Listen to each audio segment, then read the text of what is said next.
तिला आवड साड्यांची. सांगली शहरात पुन्हा एकदा तिच्यासाठी कांचीपुरम समर व वेडिंग कलेक्शन या ठिकाणी नवीन कलेक्शन उपलब्ध आहेत. साड्यांच्या असंख्य व्हरायटीज विणकरांच्या हातातून थेट ग्राहकांच्या हातात. प्युअर सिल्क साड्या, सिल्क कॉटन साड्या, पॉली कॉटन साड्या आणि कॉटन साड्या. प्रदर्शन आणि विक्री सुरू आहे. वेळ सकाळी 10:30 ते रात्री 8:30 पर्यंत. 12 जून ते 21 जून 2026 पर्यंत हे प्रदर्शन सुरू आहे आणि पत्ता अगदी आपल्या जवळ. वेलणकर हॉल, सांगली मिरज रोड, राम मंदिर चौक, सांगली. संपर्क 9940069985. अवश्य भेट द्या सांगलीतील कांचीपुरम समर व वेडिंग कलेक्शनच्या एक्झिबिशनला.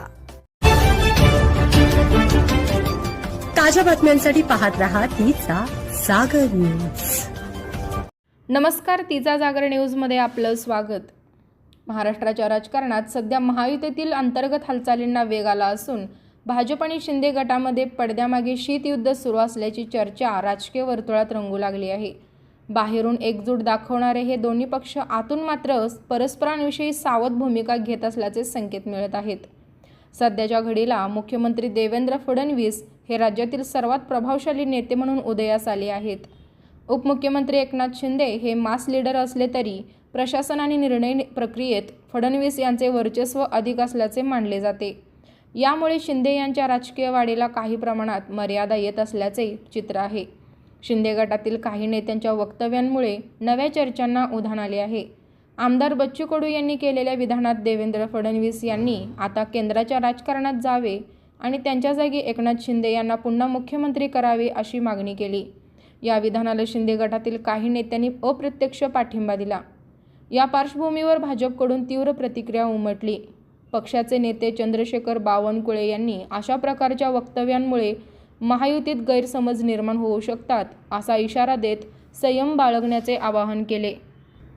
मुख्यमंत्री पदासारख्या संवेदनशील विषयांवर सार्वजनिक चर्चा करण्याऐवजी समन्वय बैठकीत चर्चा व्हावी असे त्यांनी स्पष्ट केले. या वादामागे केवळ एका विधानाचा संदर्भ नसून गेल्या काही महिन्यांपासून सुरू असलेल्या श्रेयवादाची लढाई स्थानिक पातळीवरील तणाव कारणीभूत असल्याचे मानले जाते. काही सरकारी निर्णयांवरून तसेच कार्यक्रमांच्या निमंत्रणांमध्ये नावाचा समावेश किंवा वगळणे यावरूनही दोन्ही गटात नाराजी वाढल्याचे दिसून आले आहेत.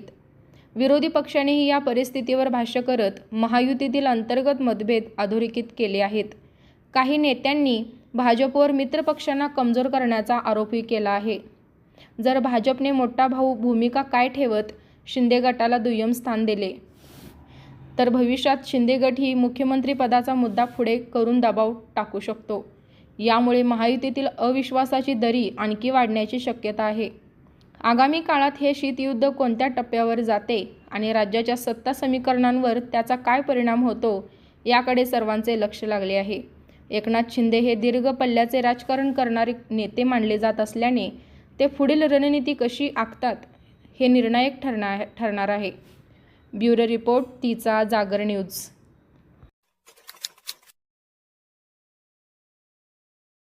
गेल्या वर्षभरापासून महाराष्ट्राच्या राजकारणात ऑपरेशन टायगर हा शब्द सातत्याने चर्चेत आहे.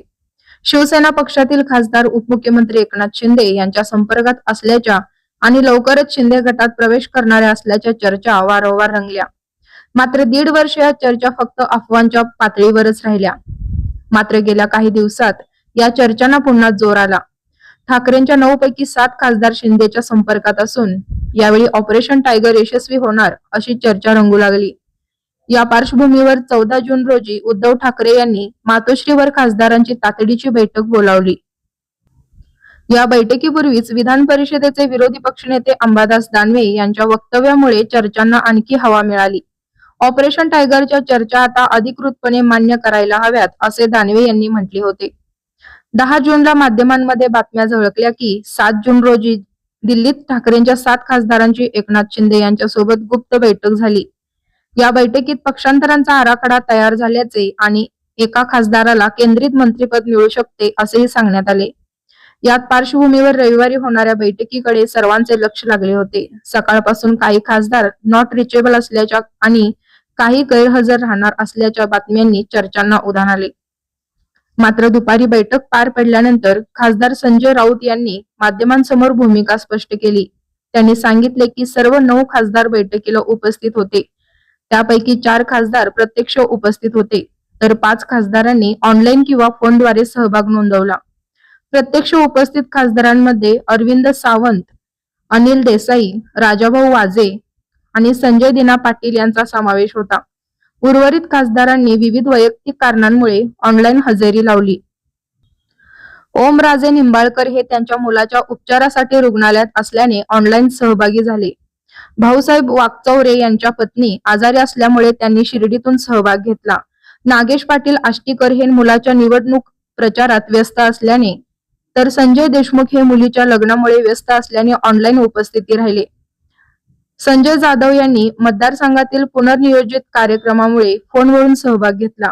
संजय राऊत यांनी सर्व खासदार पक्षासोबत ठाम असल्याचा दावा करत ऑपरेशन टायगरमध्ये काही तथ्य नाही, उलट आम्ही ऑपरेशन लांडगा सुरू करू असा प्रतिहल्लाही केला.